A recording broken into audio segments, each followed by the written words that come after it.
చెప్పినటువంటి 4 పథకాల అమలులో జిల్లా అధికారులంతా లీనమై ఆ కార్యక్రమాన్ని విజయవంతం చేస్తూ మీ భాగస్వామ్యాన్ని ఎక్కడ కూడా తక్కువ కాకుండా చేయాలని కోరుతా ఉన్నాం. అదేవిధంగా ఈరోజు జరిగినటువంటి సంఘటన పార్టీలు మారనోడు జీవితకాలం ఒకటే పార్టీలు ఉన్నోడు మాట్లాడితే దానికి ఒక అర్థం ఉంటుండే.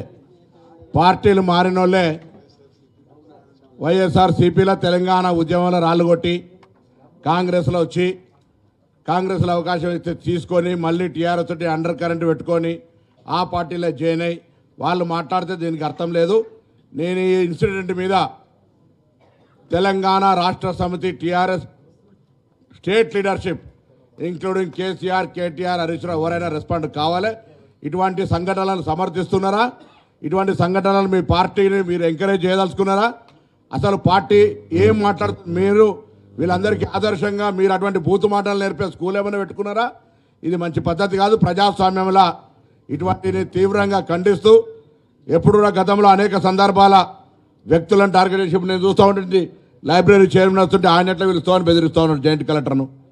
అరే డెమోక్రసీ గవర్నమెంట్లో ఉండబడేటువంటి వాళ్ళందరినీ పిలుస్తారు. మిమ్మల్ని కూడా పిలిచి ప్రభుత్వంలో ఏదైనా కార్యక్రమం విజయవంతం కావాలనడానికి సహకరించండి.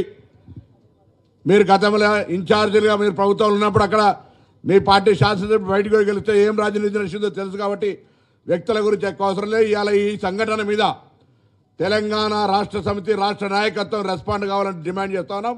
ఇది మీ పార్టీ సంస్కృతి చెప్పమని కూడా సందర్భంగా కోరుతూ పెద్దలు పోయేది అవసరం ఉంది. తప్పకుండా ఈ కార్యక్రమాన్ని స్థానికంగా మళ్ళీ మనం అందరం సమీక్షించుకుందాం. జిల్లా కలెక్టర్ల వారీగా దయచేసి కార్యకర్తం ఈ యొక్క 4 పథకాలకు తెలంగాణ రాష్ట్రంలో కరీంనగర్ ఉమ్మడి జిల్లా నెంబర్ 1 విధంగా అందరూ శ్రమించాలని మీ అందరూ కూడా హృదయపూర్వకంగా కోరుకుంటూ నమస్కారం.